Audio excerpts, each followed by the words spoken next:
E agora vamos ouvir Deus falar conosco. Livro de Tiago, capítulo 3. Pode, nós vamos estudar o resto do mês aí, mas hoje mais 2 semanas. Do 1, versículo 1 até o versículo 12. Sobre o tropeço da palavra. Glória a Deus. Hoje tive a oportunidade de orar. Me consagrei com essa palavra de manhã, tarde, estudamos, oramos. O Espírito Santo nos deu alguma coisa aqui para nós aprendermos juntos nesta noite, mais uma vez mais. Tiago 3, versículo 1, todos encontraram? Meus irmãos, muitos de vós não sejam mestres, sabendo que receberemos mais duro juízo, porque todos tropeçamos em muitas coisas. Se alguém não tropeça em palavra, o tal varão é perfeito e poderoso para também refrear todo o corpo. Ora, nós pomos freio nas bocas dos cavalos para que nos obedeçam, e conseguimos dirigir todo o seu corpo. É que nós vamos falar esta noite sobre a direção. Veja também as naus, talvez na sua Bíblia tenha navios, que sendo tão grandes e levadas de impetuosos ventos, se viram com um pequeno leme para onde quer a vontade daquele que a governa, ou talvez na sua Bíblia esteja do timoneiro. Assim também a língua é um pequeno membro e gloria-se de grandes coisas. Veja quão grande bosque um pequeno fogo incendeia. A língua também é um fogo, como um mundo de iniquidade. A língua está posta entre os nossos membros e contamina todo o corpo, e inflama o curso da natureza, e é inflamada pelo inferno. Porque toda a natureza, tanto de bestas, fera, como de aves, tanto de répteis, como de animais do mar, se amansa e foi domada pela natureza humana. Mas nenhum homem pode domar a língua. É um mal que não se pode refrear. Está cheia de peçonha mortal. Com ela bendizemos a Deus e Pai, e com ela amaldiçoamos os homens, feitos à semelhança de Deus. De uma mesma boca procede bênção e maldição. Meus irmãos, não convém que isto se faça assim. Porventura deita alguma fonte de água, alguma fonte de um mesmo manancial, água doce e água amargosa? Meus irmãos, pode também a figueira produzir azeitonas ou a videira figos? Assim, tampouco pode uma fonte dar água salgada e doce. Ainda de pé, com a Bíblia aberta, oramos, Pai, te agradecemos pelo privilégio de chegarmos até aqui, Senhor. Se estamos aqui é pela sua vontade. Se estamos aqui é pelo teu querer, é pela tua misericórdia, é pelo teu amor. Se estamos aqui é porque o Senhor na cruz do Calvário subiu ao alto de madeiro e se entregou por mim e por todo aquele que crê. Se estamos aqui é porque ouvimos a tua palavra e ao ouvir a tua palavra gerou em nós fé e nos faz caminhar na tua presença. Senhor, quem sabe muitas adversidades se levantou nesse dia para nós não estarmos aqui. Alguns não conseguiram chegar, mas nós chegamos porque o Senhor nos trouxe, nos fortaleceu e tirou, Pai, todo impedimento e embaraço do nosso caminho para que nós chegássemos até este lugar. Agora estamos de frente, agora estamos diante e estamos submissos à tua palavra, Pai. O Senhor sabe qual é a nossa necessidade, o Senhor sabe qual é a necessidade da tua igreja. E o teu Espírito Santo colocou em nosso coração e tem confirmado a cada dia, a cada semana, Pai, sobre falarmos sobre o poder ou o tropeço da língua. Nesta noite o Senhor nos usa mais uma vez, que eu diminua e que o Senhor cresça, que os nossos corações estejam abertos, que a tua palavra encontre um espaço em cada coração, para que nós, ao sairmos daqui, possamos nos comprometer a aplicarmos a tua palavra, e quando passarmos por situações adversas, como temos passado, que tenhamos a sabedoria e que o teu Espírito Santo nos faça lembrar da tua palavra para nós agirmos com sabedoria diante de toda e qualquer situação que se levantará, para que nós possamos provar da tua palavra. Fica conosco, Espírito Santo, nos ministra mais uma vez, é o que eu te peço e te agradeço em nome de Jesus. Podem sentar.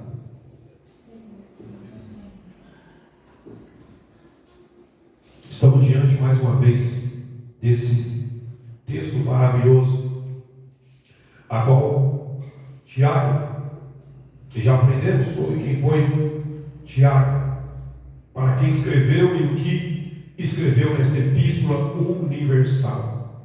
Tiago, irmão de Jesus, escreveu por volta dos anos 40, por volta dos anos 49.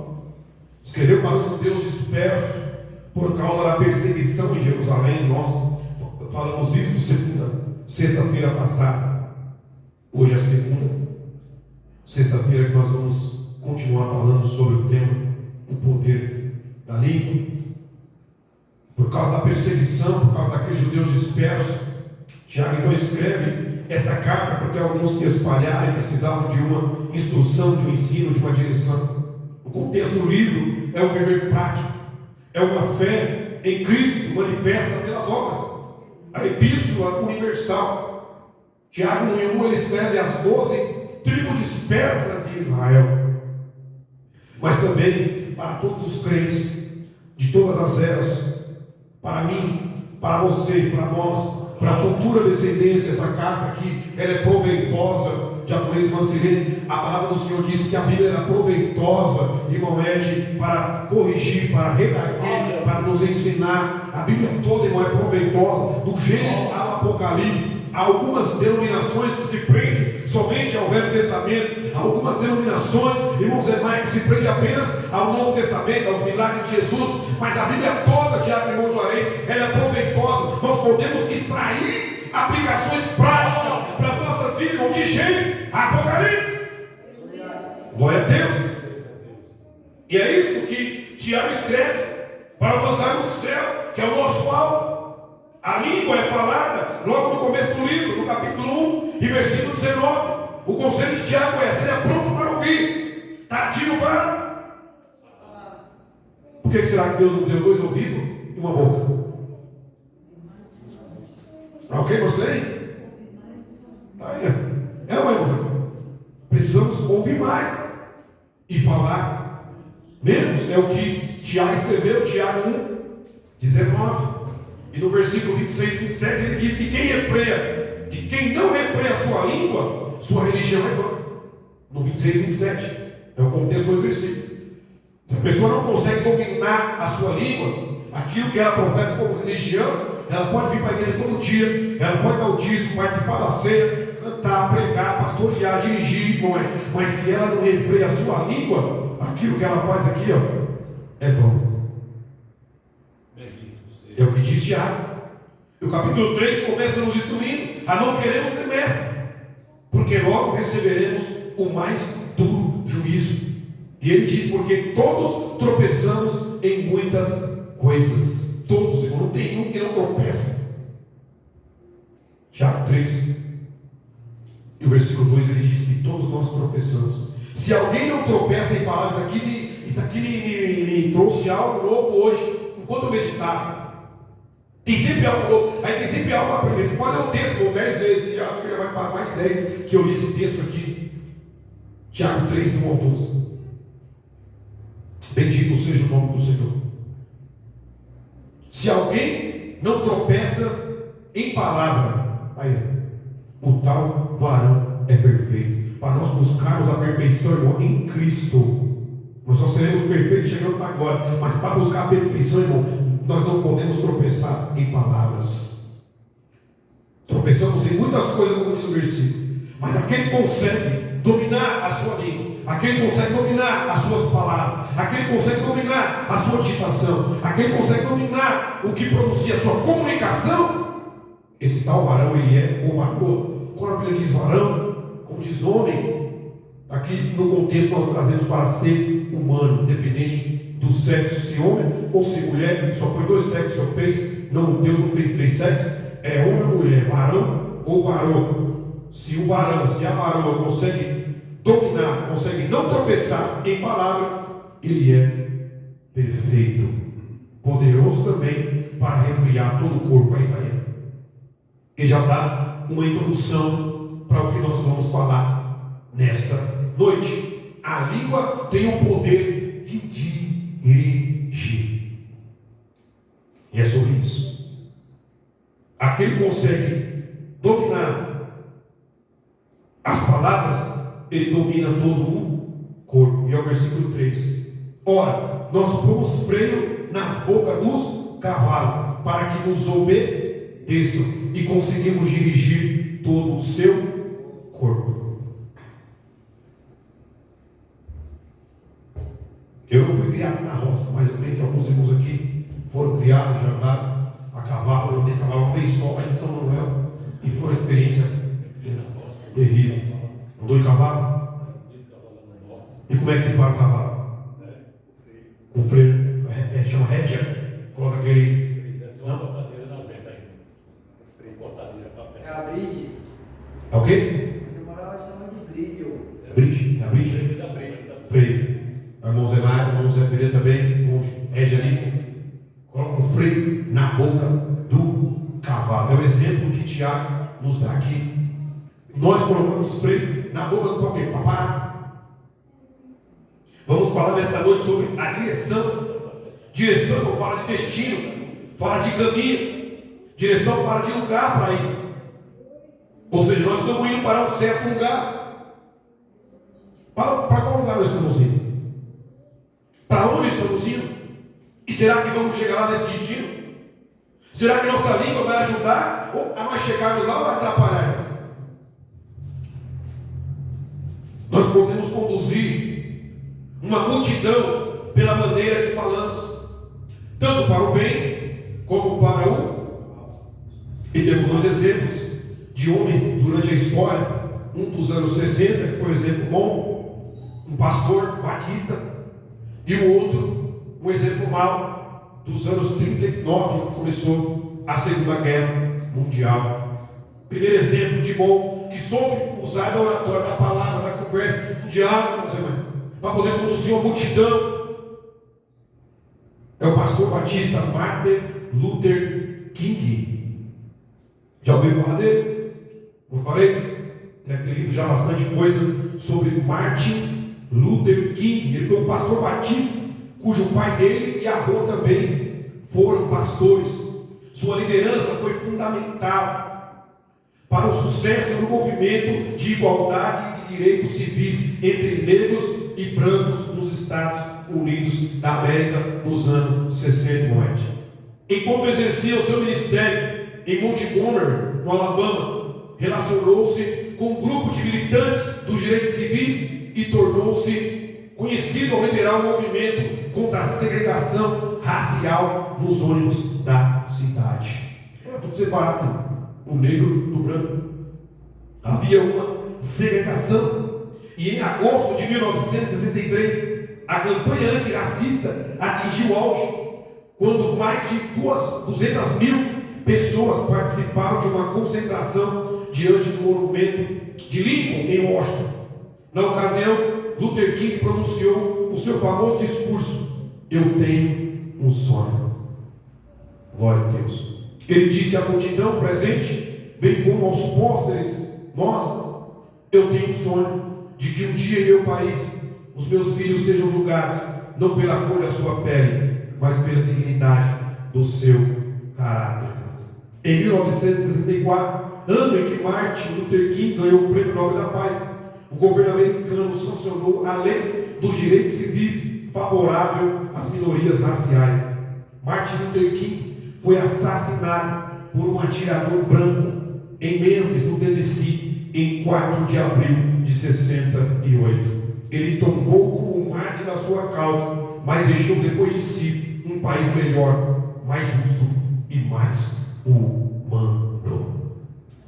O poder da palavra, o poder de você influenciar, de você liderar os liderados, levando o caminho do bem, lutando, Martin Luther King na ocasião, por uma causa justa, por uma causa nobre, por uma causa, eu digo até mundial, universal. A causa que ele lutou foi universal, a causa antirracista, ou seja, a cor da pele não importa, o que importa são as almas, e foi por elas que Jesus morreu morreu pelo preto, morreu pelo branco, pelo amarelo, pelo vermelho, pelo roxo, por todas as cores, por todas as etnias, independente.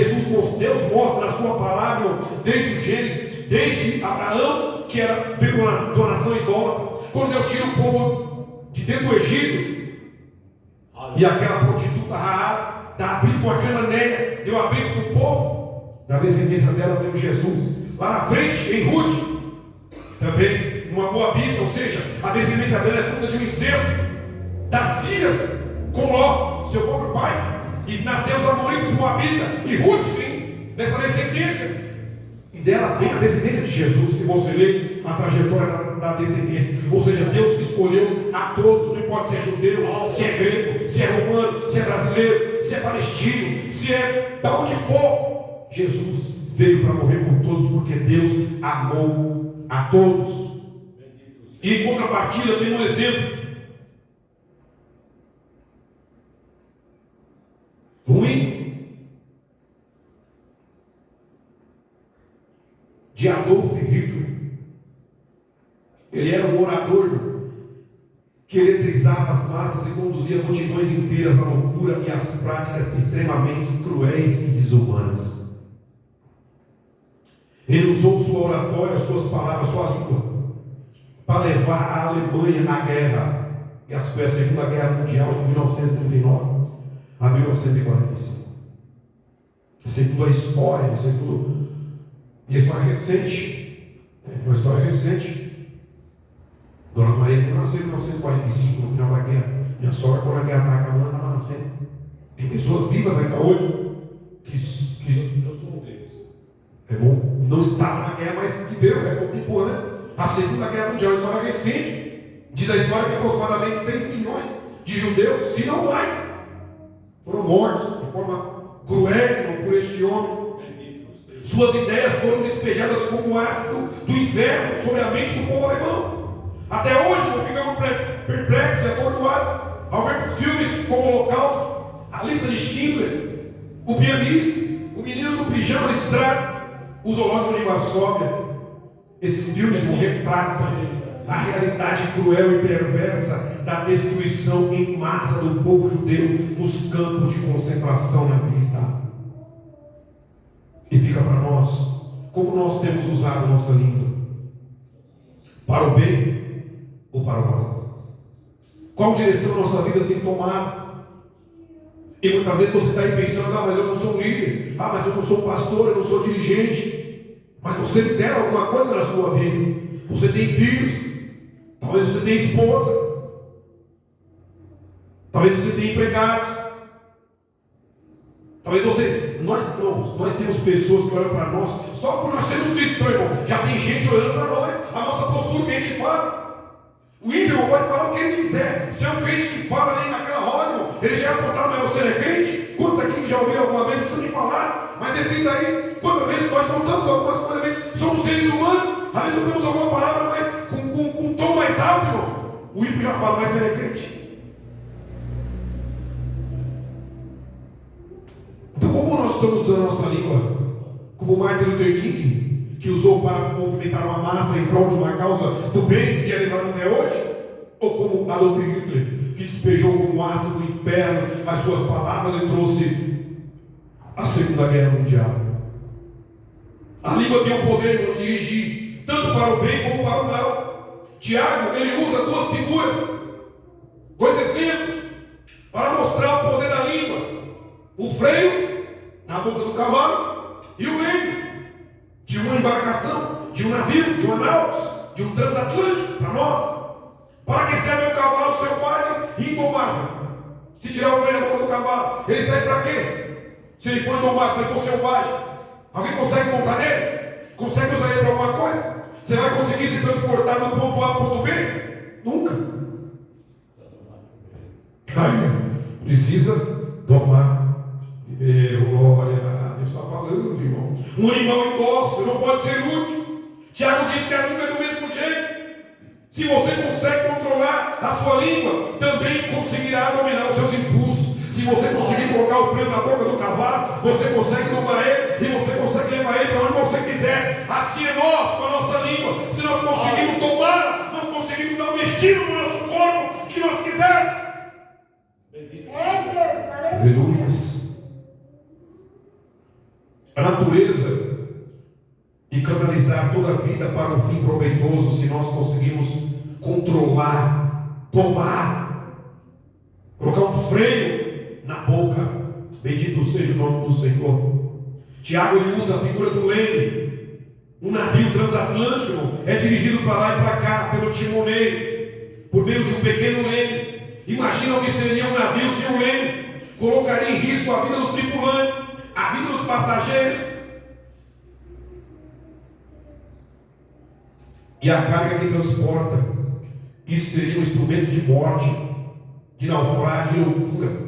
O leme, porém, pode conduzir esse grande transatlântico fugindo dos rochedos, das rochas submersas, e pode transportar em paz e em segurança os passageiros, os tripulantes e a carga que nele está. Aleluia, Deus. Olha a importância, irmão, da direção da língua para as nossas vidas.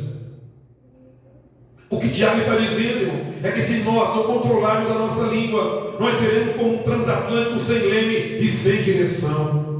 Se não controlarmos nossa língua, vamos nos arrebentar nos rochedos, nos icebergs da vida, vamos nos destruir. E guarde isso aqui, ó, que é muito importante, porque muitas pessoas, irmão Juarez, ele acha que as suas palavras só vão trazer prejuízo a si mesmo, irmão Zé Pereira.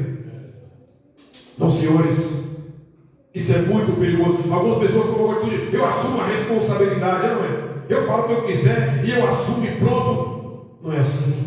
A palavra de Deus nos ensina. Aqui, ó. Vamos nos destruir e vamos ainda destruir quem está perto de nós. É o exemplo que ele dá, irmão. Um transatlântico navio não vai sozinho. E nós estamos caminhando, estamos dentro da arca, estamos dentro do barco. Bendito seja o nome do Senhor, e que o timoneiro desse barco seja o Espírito Santo de Deus, que Ele tome o controle deste leme nesta noite, da minha e da sua vida, para que nós possamos chegar ao porto final, ao porto, ao destino, aonde está nos reservado com segurança. Porque se nós tomarmos esse leme na nossa direção e sairmos, irmão, desgovernados como um navio sem leme, nós vamos, irmão, arrebentar com os rochedos, nós vamos arrebentar com o navio, nós vamos arrebentar com nós mesmos e quem mais está do nosso lado. Quantas famílias estão destruídas, irmão? Quantos lares destruídos? Quantas vidas destruídas? Quantas pessoas caem nas grades porque não segurou a língua? Quantas pessoas agora, irmão, debaixo da cova porque não segurou a língua? Quantas pessoas nos hospitais porque não segurou, porque não tomou, porque não controlou o leme da sua vida? Bendito seja Deus. É muito sério, irmão, isso. As palavras têm poder demais, Ed. O Espírito Santo está trazendo essa palavra aqui, ó, para nós, irmão, para nos alertar, para nos aperfeiçoar, para nos ensinar. Não é culto de ensino. Precisamos aprender, irmão, a controlar a nossa língua muitas vezes, numa discussão calorosa, numa situação difícil, no trânsito, numa fila, numa situação onde alguém nos confronta, irmão. Nós somos cristãos, somos diferentes.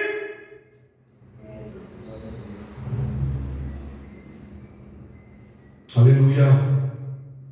A língua tem o poder de dirigir, irmão, tanto para o bem quanto para o mal.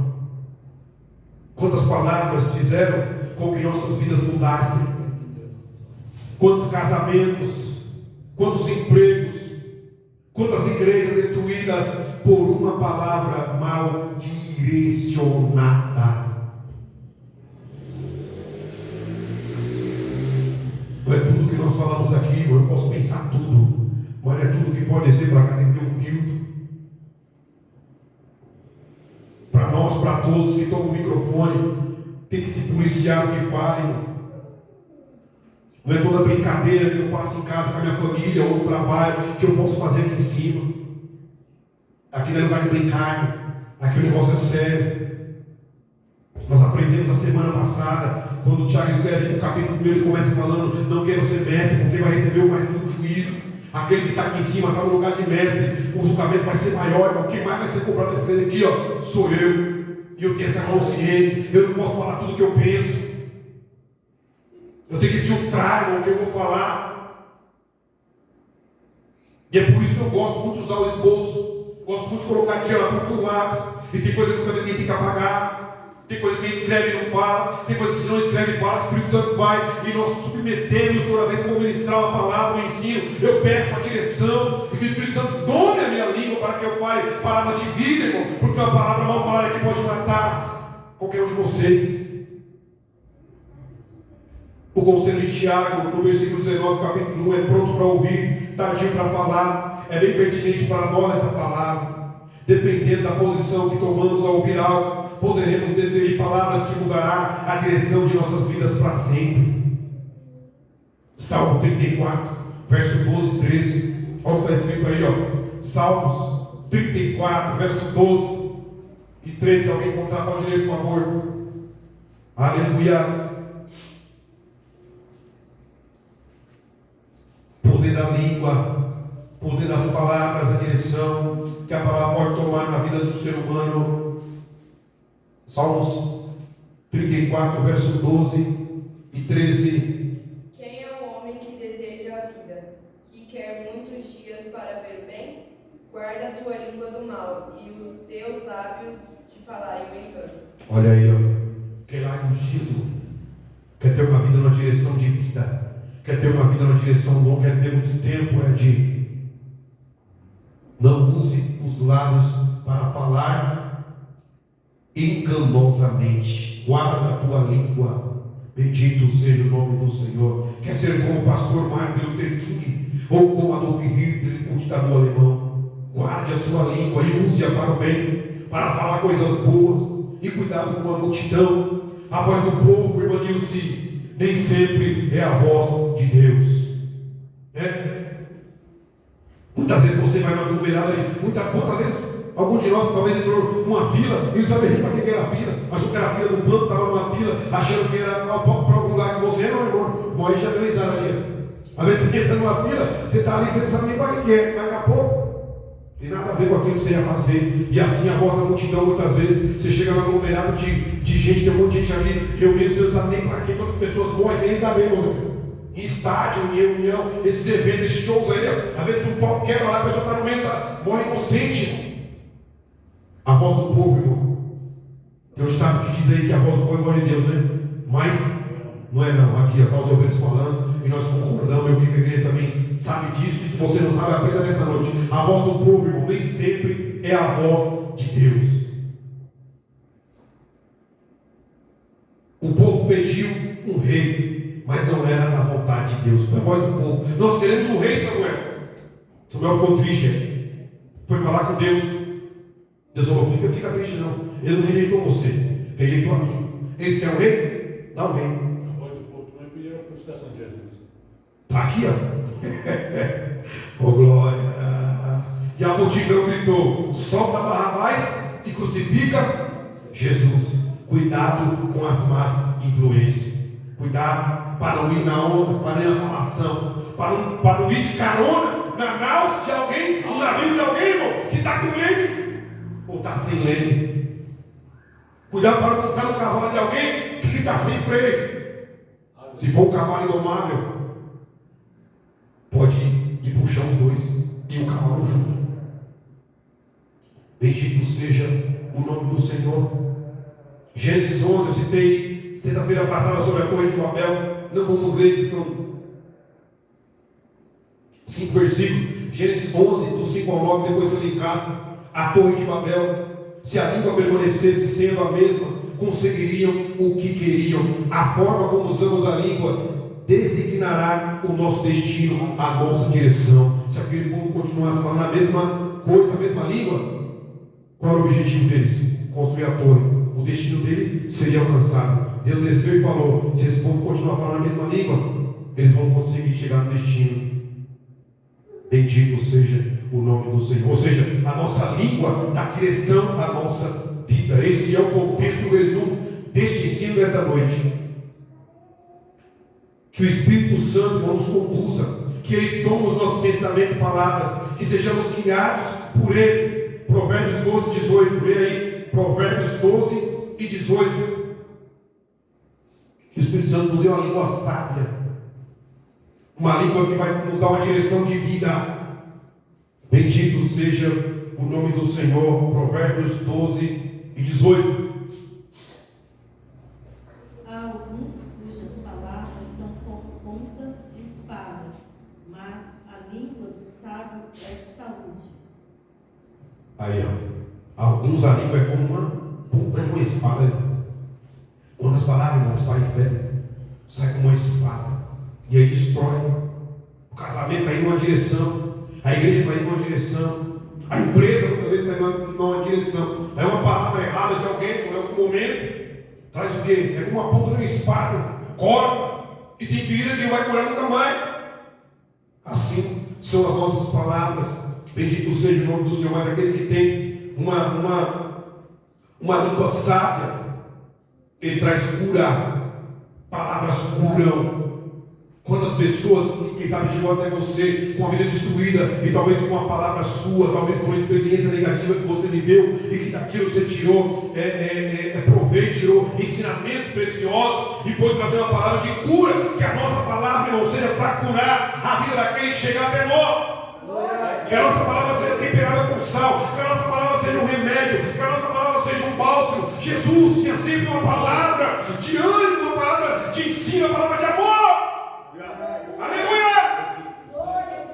Quando você era uma mulher, pega no adultério, João 8, era para ser apedrejada segundo a lei. Deus falou: onde estão os teus acusadores? Aquele que não tem pecado, atira a primeira pedra. Todo mundo foi embora e pegou a mulher. Ele podia ter condenado ela. O único que podia condenar aquela mulher é Jesus. Mas ele perdoou ela, falou: vai em paz e não peques mais. Aleluia. As palavras trazem vida, as palavras libertam, as palavras transformam, as palavras curam. Bendito seja o nome do Senhor. Lembra do centurião? Meu criado está doente, o cara está morrendo, está enfermo. O Senhor falou: eu vou lá, filho, o Senhor já vai estar na sua casa lá, tomar um café, curar. Ele falou: não, eu sou indigno, sou pecador, diga apenas uma. A palavra do Senhor cura. E nós temos ela aqui, ó, e podemos usar para curar. É a mesma palavra, nós temos posse dela. Bendito seja o nome do Senhor. Nós podemos usar ela, a palavra, para curar. Aleluia, a alma de um colega de trabalho, de um parente, de um vizinho, de um amigo, de um irmão. Que nós usamos com essa palavra, que a nossa língua seja instrumento de cura, como diz Salomão em Provérbios 12, 18. Aleluia. Que as nossas palavras sejam para curar, para trazer vida. Porque já temos, irmão, um acusador 24 horas. Apocalipse 12, 10 está lá. Ele acusa, irmão, 24 horas por dia. Já temos uma língua, irmão, diante de Deus, uma língua maligna, uma língua maléfica, uma língua infernal, uma língua diabólica. O próprio se manifesta diante de Deus para poder acusar eu e você. Se apresentou para o major e perguntou: e de onde você vem? Quando Deus fez aquela reunião com os anjos, se apresenta Satanás. Deus pergunta para Satanás: de onde você vem? De passear e rodear pela terra. Ele está ao derredor, ele está levando tudo para Deus. João 8,44 diz que é mentira. Muitas coisas que ele fala é mentira, ele fala é mentira. Ele é o primeiro a mentir, ele tem o princípio para mentir até o fim. Ele sabe qual é o fim dele, mas ele está. Apocalipse 12, 10. Apocalipse 12, 10. E ouvi uma grande voz do céu que dizia: agora é chegada a salvação e a força, e o reino do nosso Deus, e o poder do seu Cristo, porque já o acusador de nossos irmãos é derrubado, o qual diante do nosso Deus os acusava dia e de noite. Olha aí. Ele não cansa de nos acusar, de fofocar, de nos difamar. E muita maioria das vezes, irmão, é mentira de Satanás. Ele inventa, ele ludibria, ele corrompe com a palavra de Deus, ou a minha, a sua palavra. Se ele corrompe com a palavra de Deus, quanto mais a minha, a sua. Ele foi lá no jardim e falou: não foi isso que Deus falou. Deus falou: certamente não comerás. Com a dúvida no coração de Eva, vai comer. Se ele conseguiu corromper e convencer Eva, e muito mais está valendo hoje, que ele convenceu, irmão, uma terça parte, 30% dos anjos foram convencidos pelo diabo, irmão, para se rebelar contra Deus. muitas vezes nós estamos acusando um ao outro. E muitas vezes a acusação destrói. Para concluir, o poder de dirigir as nossas vidas está em nossa língua. Saber falar, como falar, no tom que fala, na intenção que fala. Que assim como os cavalos usam os freios para dar direção, que nossa língua também seja como um freio em nossas vidas. Precisamos muitas vezes frear as palavras que vêm à nossa mente, que elas sejam diluídas e não passem pela nossa boca. Assim como um navio desgovernado pode causar um estrago, uma catástrofe, uma destruição, uma língua mal direcionada pode também causar um estrago na vida de quem fala e de quem está ao seu redor. Assim como um travesseiro de penas espalhado no alto de uma montanha, como recolhê-las? A maneira de refrear a língua não é apenas guardar silêncio e ficar amargurado, mas sim submeter ao Senhor toda a revolta, tristeza e pensamentos ruins, na certeza que Ele cuidará de tudo o que não nos é possível resolver e nos dará a melhor direção para agir na solução dos assuntos que nos dizem respeito. Muitas vezes nós queremos nos calar e não vamos falar mais nada. Chega, pronto. Não é assim. Muitas vezes vai criando uma raiz de amargura em nossos corações. E aquele sentimento vira uma crosta, vira uma mágoa, vira algo indestrutível que você não destruiu. Ninguém por fora, porque não falou para ninguém que você guardou aquela palavra, mas ela no seu coração está sendo algo danoso, algo doentio para você. Que nós tenhamos equilíbrio, irmão, como posso falar. Que nós possamos pedir ao Espírito Santo de Deus direção ao nosso falar. Que o Espírito Santo coloque realmente um freio, irmão. Que nós possamos orar nesta noite pedindo para que o Espírito Santo coloque um freio na nossa boca. Que Ele coloque um leme na nossa boca. Que a nossa língua seja um leme. Que ela dê direção, irmão. Que ela se desvie dos rogeiros. Que ela se desvie de qualquer obstáculo que venha. Para que nós possamos chegar ao nosso destino final, que é a Canaã celestial. E me fez lembrar agora o povo de Israel. Por que aquele povo não conseguiu chegar ao destino final? Porque a sua boca só murmurou, só murmuração. Tinha dia que caía 20 mil, tinha dia que caía 30 mil, tinha dia que caía 10 mil, tinha dia que caía 20 mil, 50 mil, 100 mil caía num dia só. Por causa da boca, murmuração. Levou eles para onde? Para o buraco. Não entraram na terra prometida. Dos 20 anos para cima, só 2 entraram, Josué e Caleb. Os demais ficaram prostrados no deserto por causa da murmuração, do pecado que ofende a honra e a glória de Deus. Deus não se agrada, irmão, de quem murmura, de quem usa a sua língua sem freio, de quem usa a sua língua sem leme, de quem usa a sua língua, irmão, para poder reclamar de Deus. Está calor, irmão, glória a Deus, não reclame. Está frio, irmão, não reclame. Acabou a luz, não reclame. Faltou a mistura, não reclame. Chegou atrasado, não reclame. Dê graças a Deus. 1 Tessalonicenses 5:19 dizem: tudo é graça, porque esta é a vontade de Deus. Que com a nossa boca nós possamos abençoar o nosso irmão, o nosso trabalho. Todas as pessoas que reclamam do trabalho, usa a sua boca para fazer maldição para o seu patrão, para o seu trabalho. Não, é dali que você ganha o seu pão, irmão. Você deve ser obediente. A Bíblia nos ensina, nós sermos obedientes aos patrões. Quantas pessoas que maldizem o lugar que mora, a casa que mora? Não, é o seu teto. Talvez não é a casa que você queria, mas é a casa que você tem. Seja grato a Deus. Talvez o emprego que você queria ainda não chegou, mas vai dando graças a Deus, que de repente Ele proporciona para você aquela mesa que você queria. Está aqui ó, o poder. O poder está em nós. O poder está comigo, está com você. E o Espírito Santo nos escolheu. E Ele tem o poder, irmão, de domar. Ele tem o poder de direcionar. O Espírito, a partir do momento que nós entregamos a nossa vida, irmão, a Jesus, o Espírito Santo vem fazer morada aqui, ó. E muitas vezes Ele está só em um cômodo da casa. Muitas vezes o Espírito Santo só direciona uma parte do corpo. Mas Ele quer tomar sua língua, irmão, nesse mês de outubro. E Ele quer dar a direção a ela. Que você seja guiado da ponta da cabeça, manda no pé, passando pela língua, pelo Espírito Santo de Deus. Glória a Deus. Que Deus em Cristo, irmão, nos abençoe. Sexta que vem tem mais. Sexta que vem, eu acho que vai ser o ensinamento mais longo. Que vai ser